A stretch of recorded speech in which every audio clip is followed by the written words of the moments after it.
Hello everyone and welcome to episode 14 of the Cutie Art Crusaders for October 2nd, 2012. I'm back. I missed last week because I was sick, but I'm back this week with the energy, bringing up the energy. My name is Rainbow Plasma. I'm the organizer and editor of this podcast, and I'm joined this week by... Burned1, and I'm the special guest coordinator. And I'm Finky Dash. I do the questions and things. And unfortunately, Flutter Guy couldn't make it this week. He had some family responsibilities that he had to attend to. But we have something really special, and trust me, we're going to make up for the fact we're missing one person. So before we start, there's a little teaser clip that we have, and we'd just like to show this before we introduce our special guests because it has to do with their project, and we want to tease your guys' interest as well. So here's the little teaser for their project. It's called Journey of the Spark. Enjoy.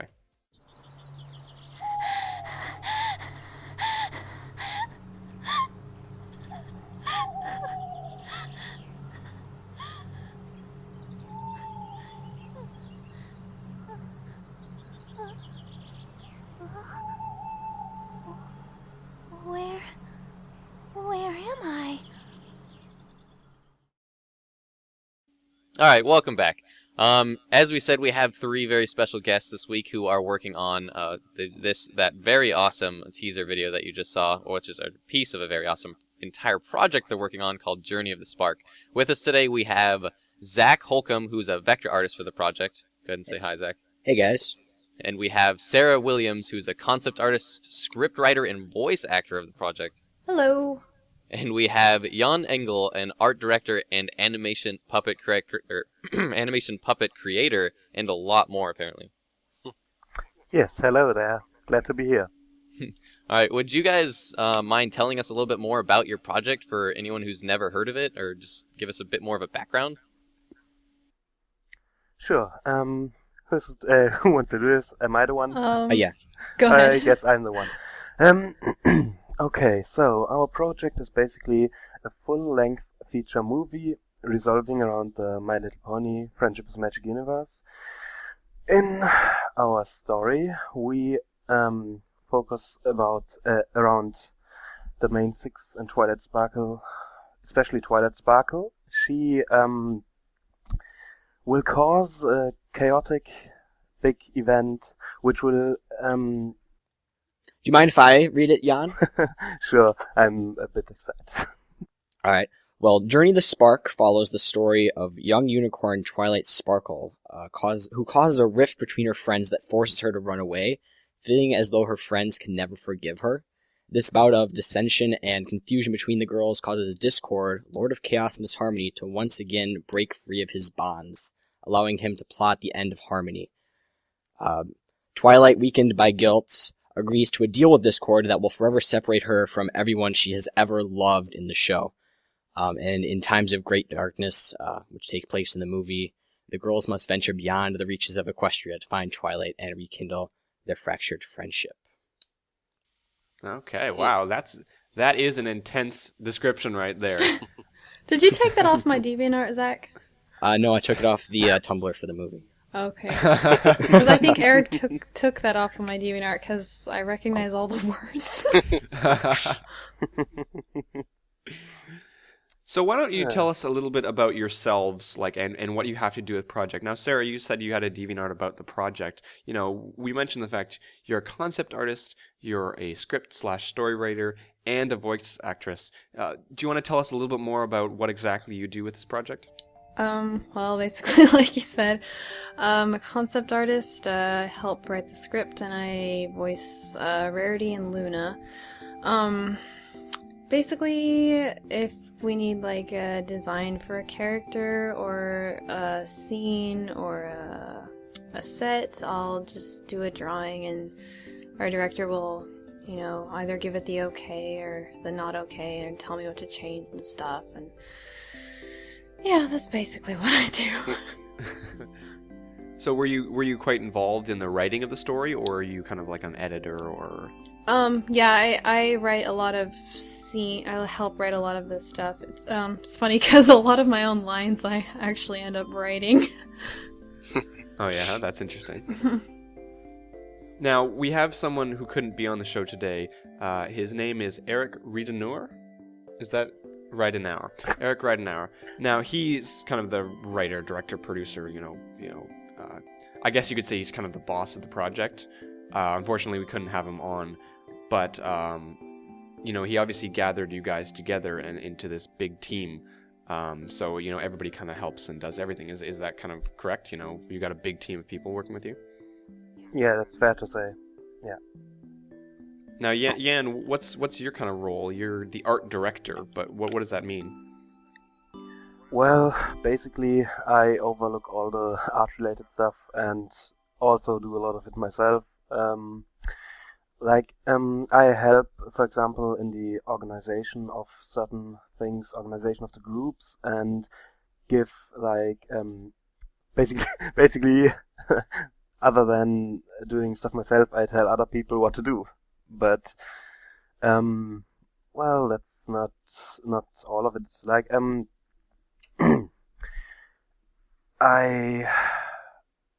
I help, as I mentioned, a lot with the organization of things, actually.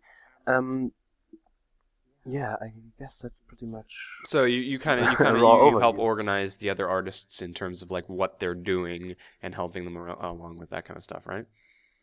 Yes, and to do so, I work closely with the director. We basically talk a lot in terms of what do we want, what should I assign people with, and stuff like that. I hear you also do some work with animation puppets for your project. Is that true? Yep, that's also true. I actually create the animation puppets, or builds, or whatever you want to call them. Well, we're going to go into the animation puppets in a little bit when we get into more detail. Obviously this is an art show. We're really focused on the art, and we're really excited to have you three on here because you all have to do with the art process, which we think is really interesting, especially with an animation and how it all works.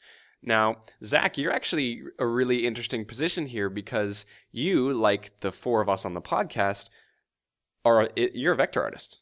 That is correct. So what's your role in animation and in this project?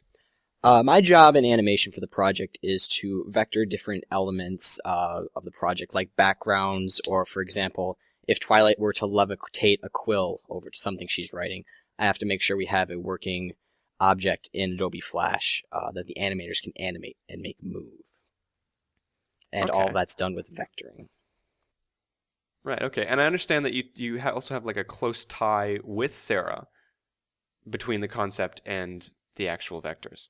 I do. Most of the things that I receive that need to be vectored start as a storyboard, then they go to Sarah to get a concept art piece of it, and then they go to be vectored by me or one of several other people. Well, actually, it starts as a concept, and then it goes to a storyboard.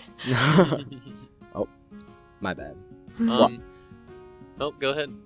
Well, I'll get the storyboard or the concept art, or both in some cases, and I'll have to make it look show accurate and animatable. Well, we actually have some concept art of yours here, and it's a concept piece, the Fluttershy in a gala dress by Sarah. And your concept art for Fluttershy looks really amazing.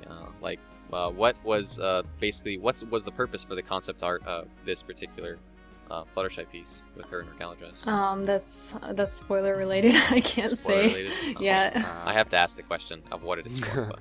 It's for the movie. Yeah. Okay. Very specific. Great. Unfortunately, I'm getting an error with that link, so unfortunately we can't show that to you guys right now. We'll get that worked out for the podcast.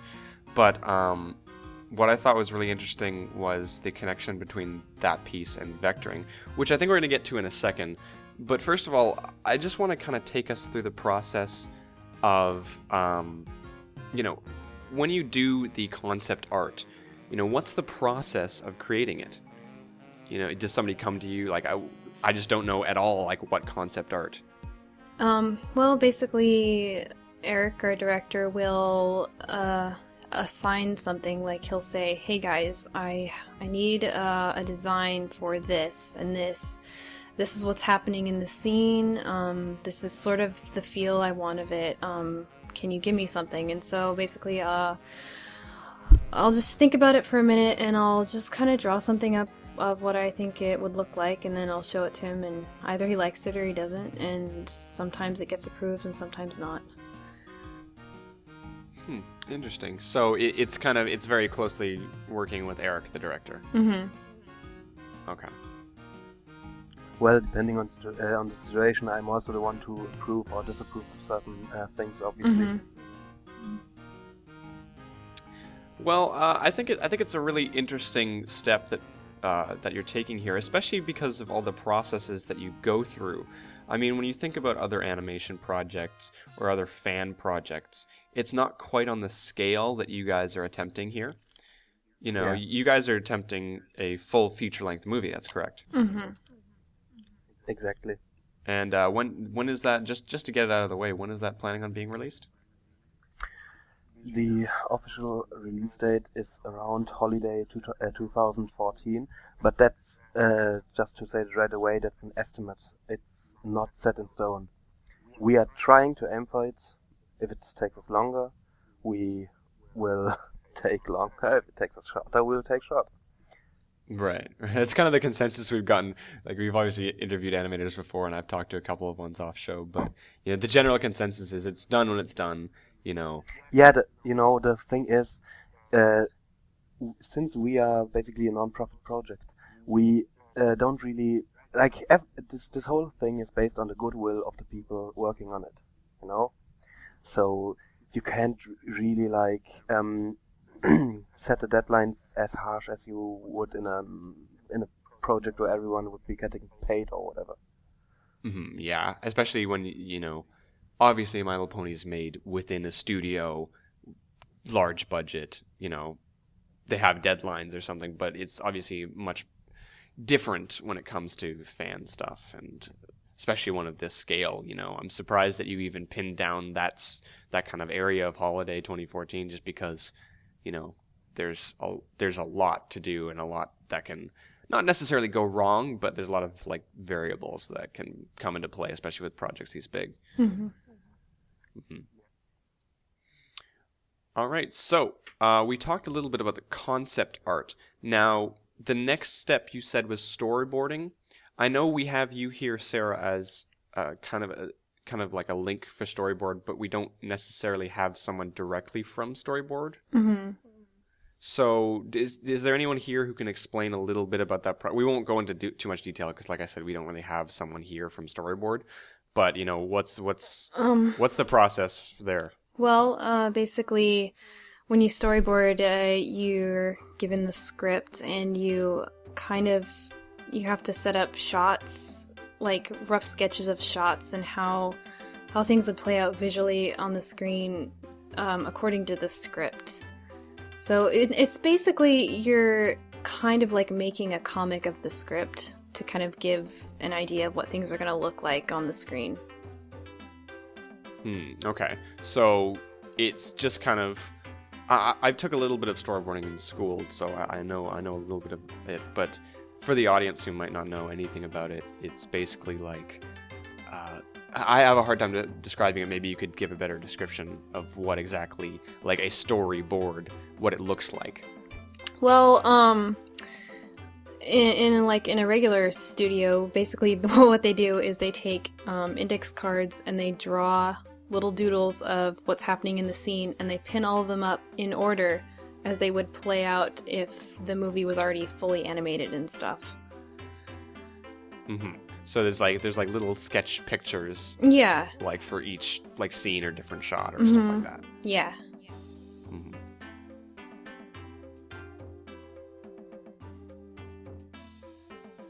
Mm-hmm. So your project goes from, it starts out as your script, and then it goes to storyboard, and then it goes you as a concept artist, and then from once you've Other way made around. your concept art, or does it go the other way around, or is that the way it goes? It's concept then storyboard, right? Yeah, bam, got it. Concept art, then storyboard.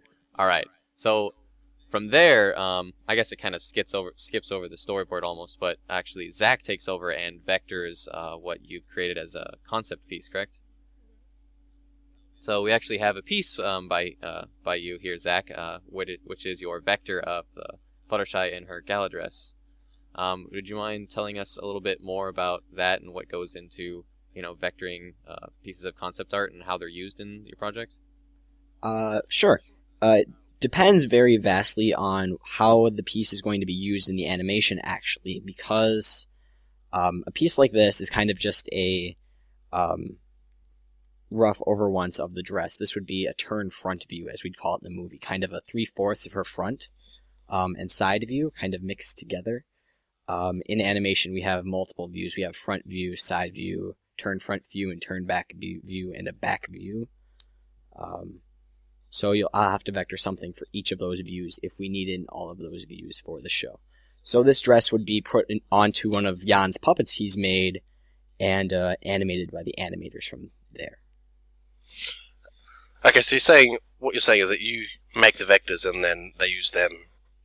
They use bits of those. They use what you make in the animation side of it. Any chance you could explain a bit more on how that works? I heard someone earlier mention the word puppet, so using the puppets, I'm assuming Jan will be the one to talk about this. How you go from having a vector of Fluttershy to having an animation of Fluttershy.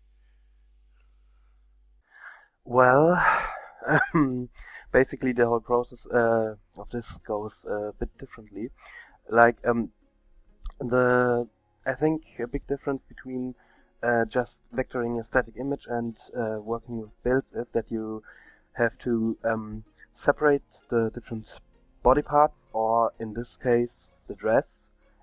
You have to split up the different parts in a way so the animators can basically create movements with it later on. You see, this image that we have from Zach, it's basically just a picture and can't really do animation with it. Like in in an actual puppet, you would see, for example, that the legs are separated into different parts, which you have to pay attention that when you move those parts, it still lines up with the other ones properly, so you don't notice like that it's not supposed to look like an actual puppet. If you catch my drift. Before we go a little more in depth on what goes into making animation puppets, can you give us a brief description of what an animation puppet is and what it's used for in animation? Well, it's used to animate, It's basically let's say basically the thing that I tried to explain just now, it's split up in a way that you can move the different parts, and basically you have to change the positions for every picture in the animation. So quite literally, it's just a puppet for animators to use when animating. You could say it this way, I guess. All right. Yeah. Well, I mean, if you think about it from my limited knowledge of animation compared to vectoring, you can think of vectoring almost as if as like a flat picture, and then puppets are more of like a 3D thing. It's all separated, almost like you used an analogy of like cardboard cutouts that you cut out and you stick on top, but each like leg and each section of the leg is a different cardboard stuff that you can move, as opposed to a vector is just all kind of stuck together, and it's one big piece, one big picture. Whereas the puppet is more of like a separated so that it can be moved. That's correct? Yeah, I think that's basically, you could describe it this way. Basically, instead of one big picture, you have many tiny pictures, which would be different body parts. And that gives the illusion. Well, it doesn't give the illusion, but they all come together to make the one big character, or the whatever. Yes. And each one of these Basically little like that. pieces is made with paths, correct? What? Each one of the little pieces in the puppets is made with paths, correct? With Paths, curves. Each symbol is made with lines and fills. So Yes. I wouldn't call them a path necessarily, because I don't think that's what Adobe calls it. But yeah, basically, I mean, different parts are just vectors themselves. You know, Mhm. it's basically the same thing. You have to excuse when I like don't have a problem with a certain word or whatever. I'm originally from Germany. Oh, yeah. don't worry about it. It was a bit vague, anyways. But Yeah, I just thought it wasn't brought up now, and I should mention it. yeah, I think Burned was just trying to get to the fact that like all the different pieces are vectors themselves. So like the difference between animation and vectoring is it's a very close. They're two very close subjects and two very close mediums. Except obviously one of them moves and one of them doesn't. Yeah. Should I elaborate on that anymore right now, or? Yeah, That's feel all I free. know. You know, we always enjoy when people go really in depth and things because we love to hear about the creation of art and how it's done. And you know, and obviously animation is just an extension of art. It's its own art piece. So feel free to go into detail on puppets or whatever else. Okay. In that case, I could talk about the fact since you have to create a feeling of movement in animation, and you obviously can't like have the different parts, or as we talked about before, the ones that are connected to each other in a way that it looks right. They also need to be like they need to be able to change. For example, if you look at any animation in the show, you see that the lower part of the leg doesn't look the same all the way. Sometimes it's bent backwards, like when they're just standing, but when they're, for example, lifting up their hoofs or whatever, it will be bent forward. Now, or even better example, animation of the mouth. The mouth changes all the time. So you should have like one one picture where I basically listed the different mouth positions. Yeah, we have that. We'll throw that up on the screen. Alright. This is just an example for the mouth. As you can see on this picture, there's just like you see the picture on the build itself or on the puppet itself, and to the right you can see the different variations of it, which is, for example, when you want the character to talk. Obviously, it has to the animators need to have different positions for the mouth, so they can do that in the animation. Therefore, I am the guy that has to draw the same picture over. Same little thing over and over again, and just make like slight variations or a completely different mouth. Like those are, for example, for different letters or whatever. Wow. So you know, this just kind of shows the amount of work that goes into even the smallest things, like having one of them talk. You know, like Yeah. people don't realize some of the scale of these projects, and this is a great example of, you know, there's a lot more that goes into it than you think. I think the mouth symbol is actually the one with the most different frames, or let's call it variations, on those builds. As you can see here, I think those are all of them. That those should be 60. But for example, the eyelashes have I think 40 something. Wow. I have yet to work on the main because like when you look at the show, the mains are always flowing around. They are not just staying the same and just bouncing a bit or whatever. They move around when they are running. The mane has to basically flow a little in the wind. And same goes for the tail. Like those those things I have yet to make, and obviously we have to create those things for all the different ponies, for for the different characters, whatever we want to have in the movie. Right, because you're having, you're already starting to talk about the main 6 there, and that immediately is just, all of the work that you've put in so far times 6. So it's a big deal. Yes. I mean, we already started with the creation of the other builds. It's not like we only have Twilight right now, but I would say the Twilight one is currently the most completed. Okay.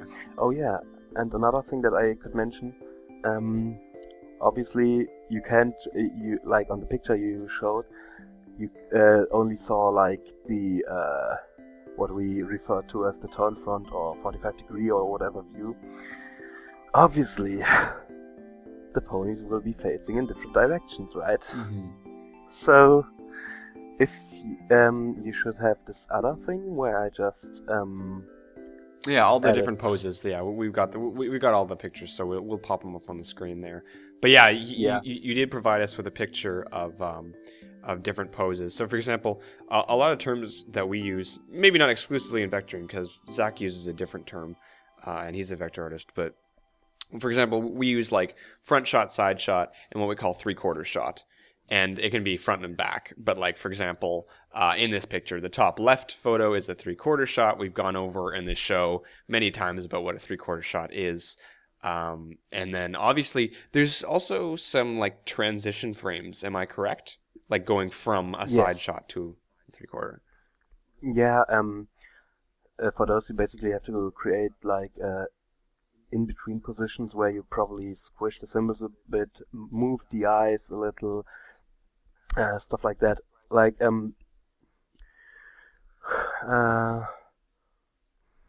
basically, basically what you just said. In-between shots are also required. Yeah. All right. Well, while we were talking about the mouth, I came up with a random question that I thought I'd ask Sarah.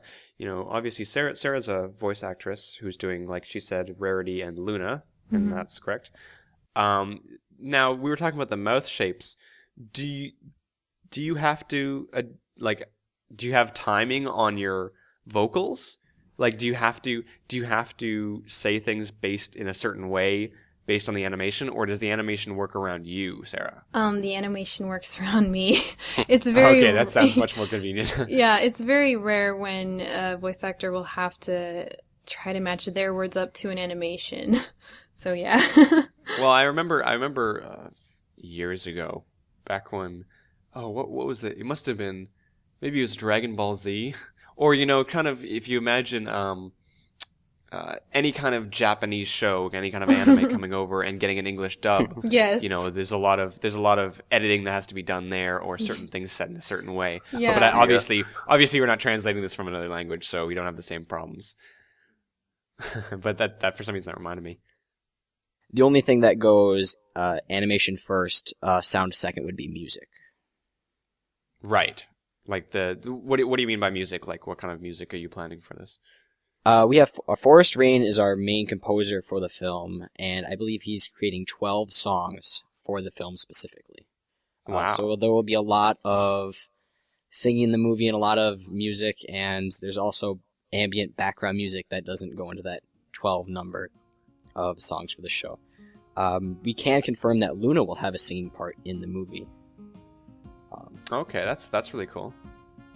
But all of the different tracks of music get overlaid the animation. Now, Sarah, are you doing the singing role for Princess Luna? Because you're doing the speaking role.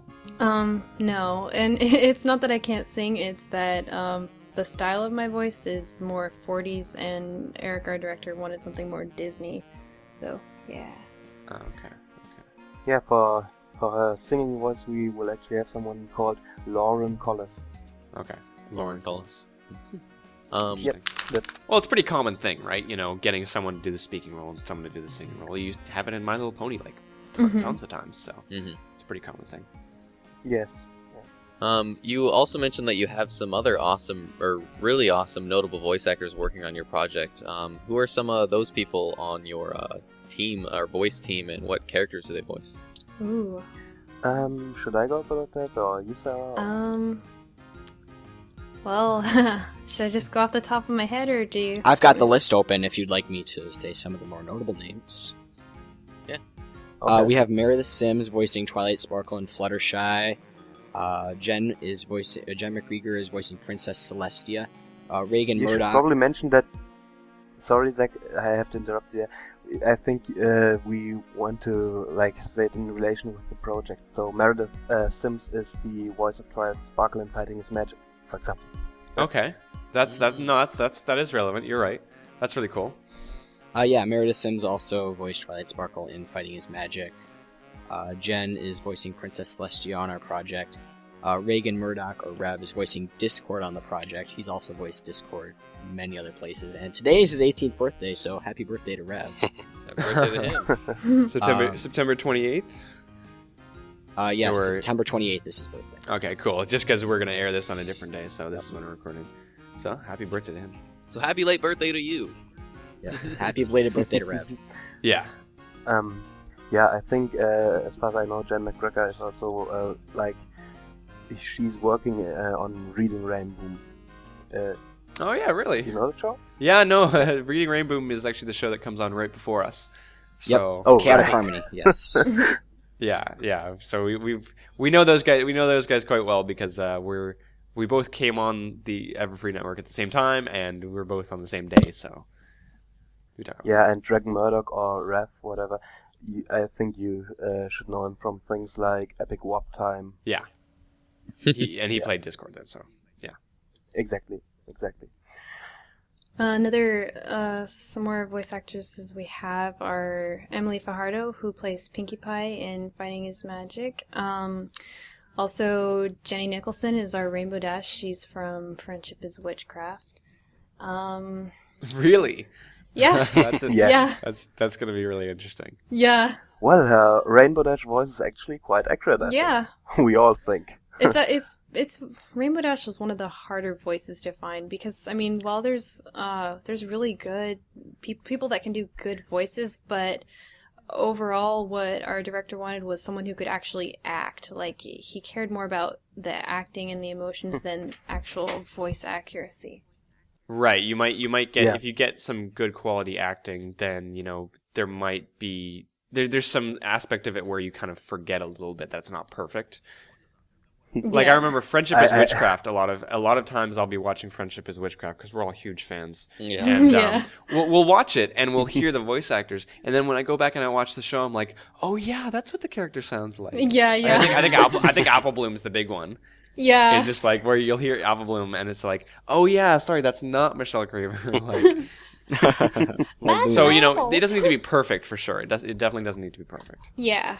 But I actually think with, especially with Jenny Nicholson, I think considering what the way she normally portrays the characters, it's probably it doesn't really come to attention that much that her Rainbow Dash voice actually sounds somewhat like Rainbow Dash. Not even that bad. Why? Obviously, like Sarah mentioned, we are not our director didn't mainly focus on the accuracy, but still, our voice actors are still pretty accurate. Oh, Just yeah, to mention definitely. that, to don't make this come out wrong. We do care about the accuracy, but we care more about good acting. Mm-hmm. Very cool. And now going back right to the start of today's episode, we showed the teaser for what you've currently got released on YouTube. It seems a bit intense, a bit dark. Is this? Is this sort of what the movie is going to be, or is it? What's the overall tone of Journey of the Spark?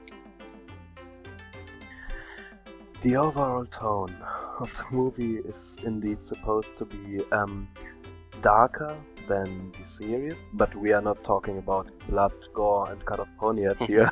We are just talking about it somewhat in the range of a PG, I would say.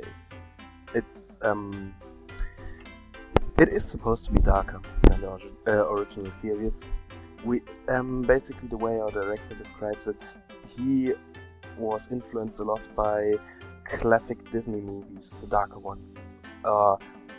actually animation movies in general, classic ones, like for example The Secret of Nim, stuff like that. No. Right, but it's a good thing to note that it's going to be PG because, you know, some people can see some dark stuff and, you know, their mind just goes to the darkest of the dark corners. Yeah. Basically, like, there'd be a couple scenes that probably would be something a little scarier than what they would show on the show on TV. But nothing too awful. But obviously, you're obviously putting this out there for an audience that's a little bit older than the projected Yeah. audience in the show. Another thing we're trying to aim for is, as well as the community, a more general audience, so that people who haven't seen the show could still enjoy it without knowing all the canon and the backstories. Interesting. That's a really interesting aspect. I don't think a lot of people try to do that. Yeah. But I guess in a feature-length film, you can kind of get that time for a little bit more exposition and a little bit more, you know, character development within the movie, Yeah. as opposed to having to know everything beforehand. Mm-hmm. That's cool. Well, that gets me really excited to see what kind of stuff that you're going to be doing to make it accessible. Yeah. Great. I am really That's what we want. excited to see your guys' progress and just progression on your big project or a project of this size. It's pretty exciting to have so many people excited about something so vast. How many people do you have like right now actively working on your project, and then how many people or what kind of people are you looking for to help or need rather? Actively on working on the project altogether. I didn't think you would ask me for all of Yeah, them together. that might be a big question. Is most of that information found on your Tumblr, or is there a way people can access that? It can be found on Tumblr. There's over 50 people working on the project already, but we are still looking for more people to help us on the project. We are looking for concept artists, vector artists, and a lot of animators. Yes, we need it. That's the main thing we really need. So if you're I an think- animator and you're interested in joining the project, contact us. I can go into a bit more detail here. We have currently, for example, 6 animators. That's not a lot for a project of this size. We are currently we are always hiring. What's the best way to contact you guys if anyone's interested? You can Zach? email Sarah?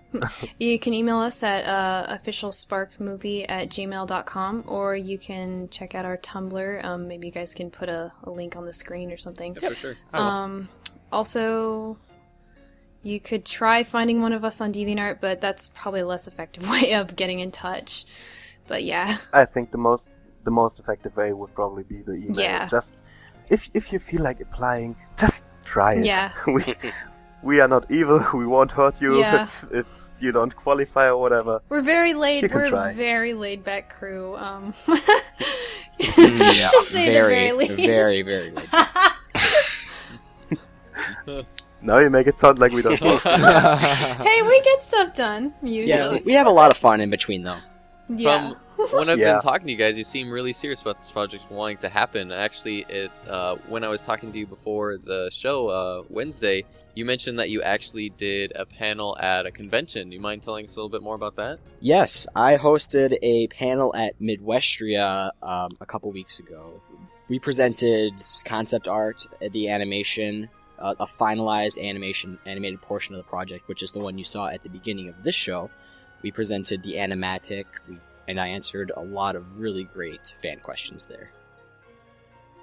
For those who don't know, an animatic is something that we showed a while back with Spirito and Lionheart. It's basically like a combination of finalized animation, storyboard, and a bunch of stuff put together just to kind of show what the final project might look like in a more complete way. Actually, there might not even be any anything finalized in animatics.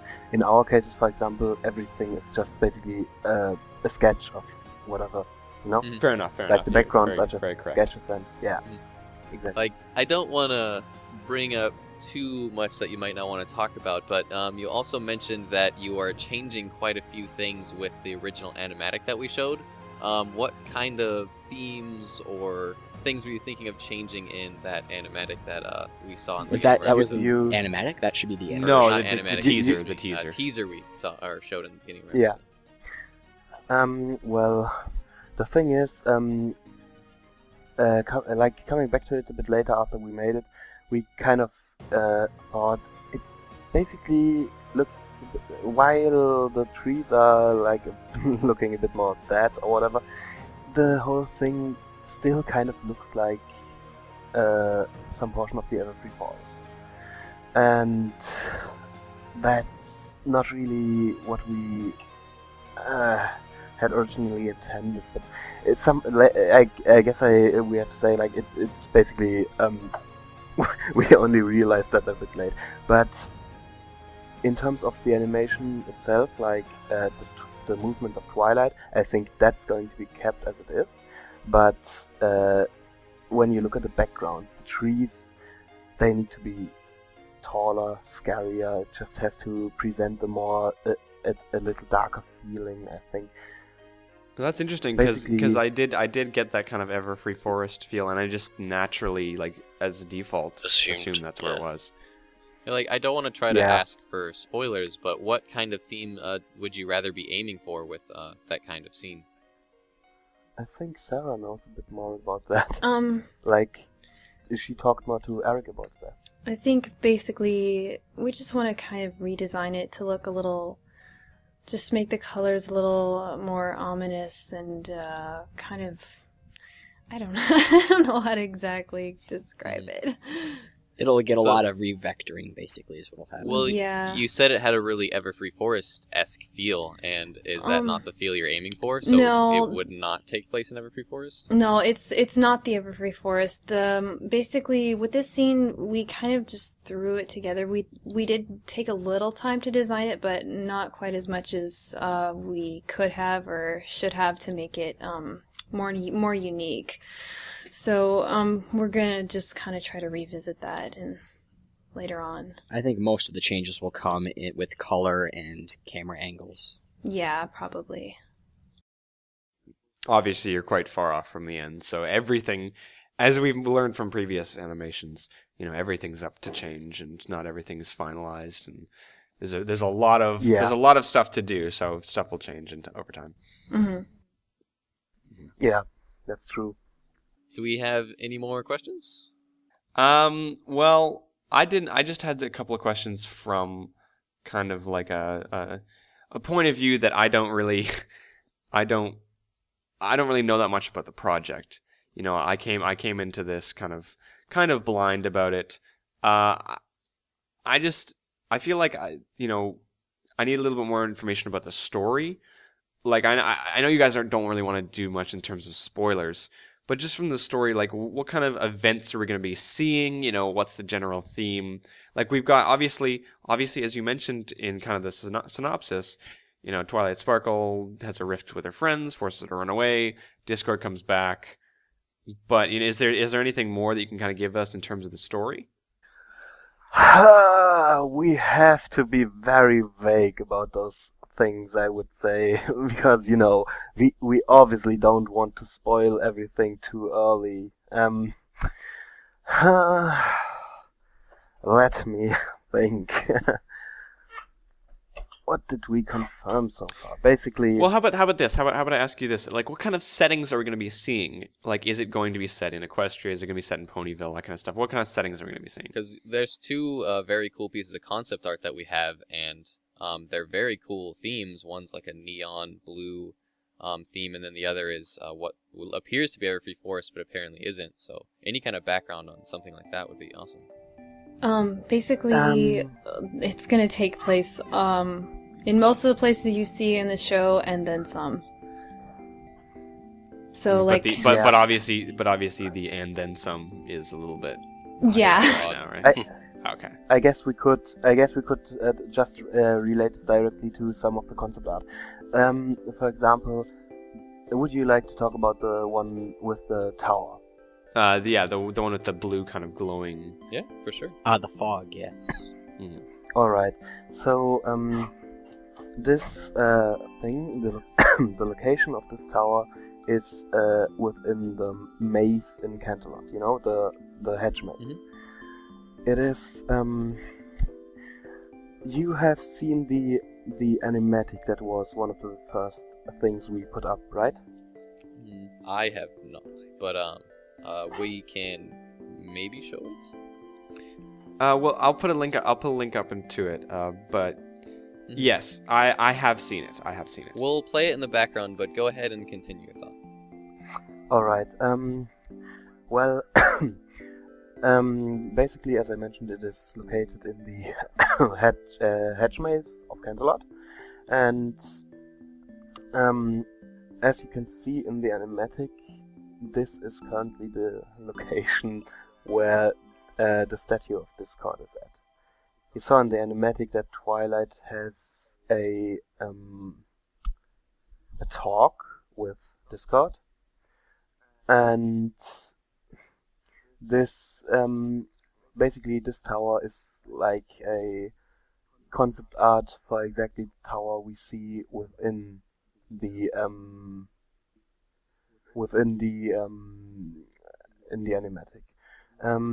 Okay, so we can directly I relate. guess- We can directly relate this to the tower that's shown basically throughout the entire animatic. You know, the entire animatic is Yes. based on this tower. But like this would be, even though this is a concept art, this is a little bit more of what it would look like. Yeah, Okay, true. that's cool. I didn't actually And- connect those two together, but now that you mention it, that's a good idea. Yeah, I think you can already tell from this concept art that we will overall have many locations with a dark tone to them. I mean, when I look at this, I get kind of like a mysterious vibe. It's also seems a bit almost unrealistic. That's of course because in this case Discord is involved, right? Mhm. And now, yeah, this will be one of the locations we can actually talk about. Right. So this is one Now- of the ones that's, within places we already know, the maze in kind of gardens, obviously, but it's something that you've created within the world. Yes. Okay. Indeed. And since you wanted to know more about locations in general, we also have like this concept art of Twilight in the forest running away from timberwolves, right? Hmm. Um, So this is the same So forest you- that was shown in the teaser, correct? yes. So that's okay. So It is. this is more of that type of feel you're trying to go for. Yeah, I think actually this drawing represents the tone a bit better. It's also like it has like this mysterious vibe a little, and it seems just a bit scarier in my opinion. So yeah, that's basically what we are trying to aim for with the forest. We can now we can not exactly like give Yeah. too many details about what kind of forest it is, where is it located. This is basically spoilers. Well, the So- whole concept of that of that example is really awesome. The overall color and tone, like as far as concept art goes, it's really cool. And you also have some really awesome concept art just about the kind of Timberwolf that will be in this scene that we supposedly are not supposed to know anything about.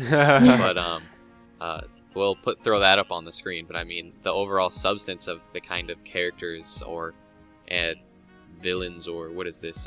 Just antagonist or whatever would be is I mean, it's pretty cool to have a concept of a Timberwolf that unique and then like apply it in like a movie sense. Can I say something about the Timberwolves? Yeah. By all means. The thing we're going for is that we're wanting to have different Timberwolves based off different kinds of trees.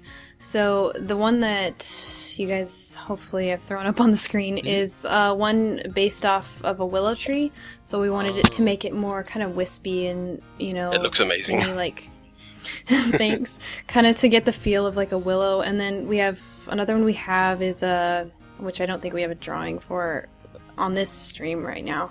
But we have a pine tree, and it's kind of more stocky and full of needles and stuff. And then we have an oak tree, which is really big and bulky and strong, like an oak tree. So, yeah. So different themes of Timberwolves. It's very cool. Mm-hmm. You know, Timberwolves are something that's not touched a lot on the show, but obviously it's come out more into the fandom. The fandom has enjoyed the Timberwolves a little bit more than the show has obviously shown them. And that's kind of come up with a lot of aspects of the show. But I think it's really interesting to get them in an animation and have them focused because, I mean, I'm sure a lot of people would agree, and that's probably the reason why they're so popular, but they're pretty cool, like villain characters. They're really interesting looking, and it's really interesting to hear you talk about how you're going to make them look different based on the trees. That's something that I wouldn't have thought of, but it sounds really, really cool now that you say it. Yeah. Mm-hmm. I wish I could disclose more in terms of character design, but I can't. Yep, we can't. Oh, let's just say we don't want to because secret. Well, Yeah, Yay. Last little thing I want to bring up is we do have one last little piece of concept art here, and that's of a stained glass window, and it's pretty amazing. But as far as the stained glass window goes, is there anything you can tell us about how that will be used in your movie?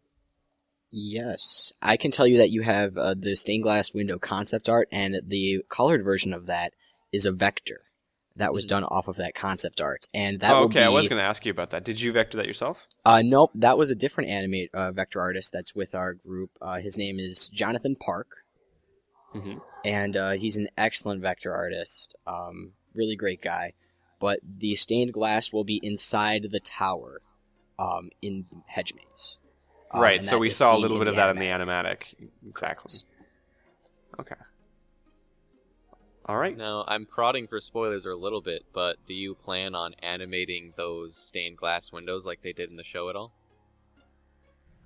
Can we say that? I don't know. I think it was in the animatic anyway, so like... Oh, yes. Remember? Yep. So in a way, not quite to the extent that I think it was done in this show, but there will be elements of that. All right. Well, I think that basically wraps it up from our point of view here. We've talked a lot about the art and how it's all done. Excuse me. Now, obviously, your project is quite far off. You're in the kind of the preparation stages still. You know, you're not quite, you know, you're not like halfway through it. So it's going to be quite a while. So I can completely understand how you could say, you know, we obviously don't want any spoilers because spoilers come out now and, you know, kind of ruins the next, you know, 2.5 years that this thing is going on for, right? So anyways, I'd just like to thank you guys for coming on the show, especially so early into the project, and thanks for giving some insight into how it's made and what we're going to be able to see. We are happy to do so.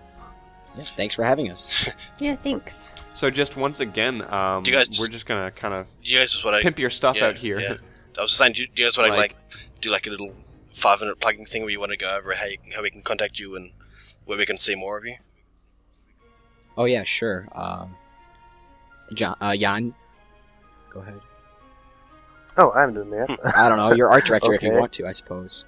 That would be something to throw on the screen there. Okay. Well, as we mentioned before, you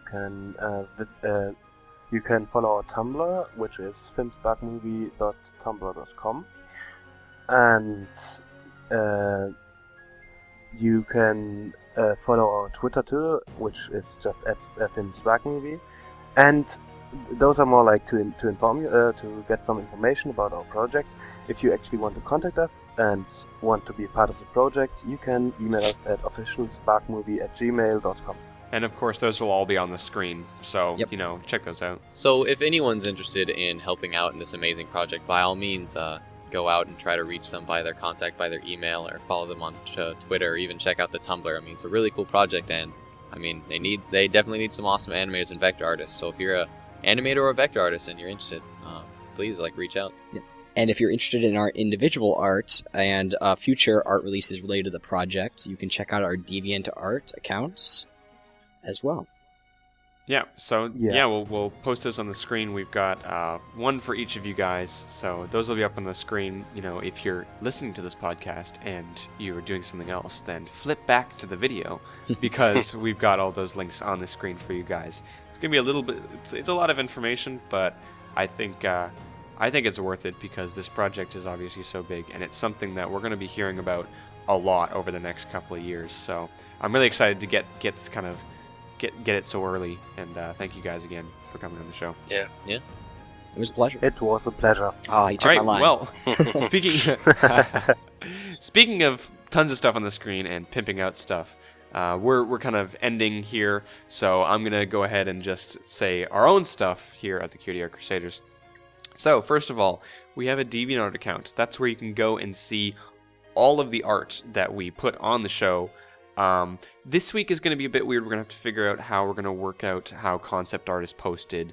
We're going to talk to these guys about it. So, you know, if you head over to our DeviantArt page, that's cutieartcrusaders.deviantart.com, and check out our favorites folders. We're going to have some stuff there for you. So at least some of the stuff that we've shown here today, but obviously we might not be able to post all of it online because of issues with, you know, confidentiality. You guys get it. Anyways, we also have an email account, so that's cutieartcrusaders@gmail.com. Send in any questions, art recommendations, or if you have a guest that you want to see on the show, then send us an email there, and we will take a look at it and take care of it there. We also have a Twitter and Facebook page. Pinky Dash, what are our Twitter and Facebook pages? Go. I don't know. Twitter is at Cutie Art Crusade. Facebook is Cutie Art Crusaders. There we go. Yeah. See, I listen sometimes. Twitter and Facebook, you know, that's where you can go for info, you know, if you want to follow us there. We actually hit 100 followers this week, which is awesome. Yay. because we get about 75 viewers for the live stream, but we've been slowly getting some followers, and it's been funny to watch actually because I'm the one who runs the Twitter, and like it's been funny because as we've gone along, the amount of tweets that I've done matches the amount of followers that are following us. So maybe I should just tweet more and we'll get more followers. No, I think that's how Twitter works. Whereas on the Facebook page, we have about 1 million people. plus or minus 1 million. 1 million people plus or minus 1 million. Maybe minus 9,000. Or so. All right, well, thank you guys for coming out and listening to this show once again. We're going to be back next week, but we've got something special for you. Bernd, do you think we can announce it this week? Or has it been set yet? I'm not quite sure. I've been contacting a few special guests in particular. I can kind of talk about it, but we don't have anything set in stone. But sometime in the future, you can definitely look forward to a possible interview with an amazing artist called Alien First, who's contacted us. And I've also been talking and tweeting to Pixel Kitties about an interview, but she's busy at Canterlot Gardens as of right now. But as far as guests in the works, I've been trying to schedule a date for those two. Hopefully we can get something for you guys next week. But anyways, thank you guys for watching. My name is Rainbow Plasma. I'm Burned01. And Pinky Dash. And we'll see you guys next week.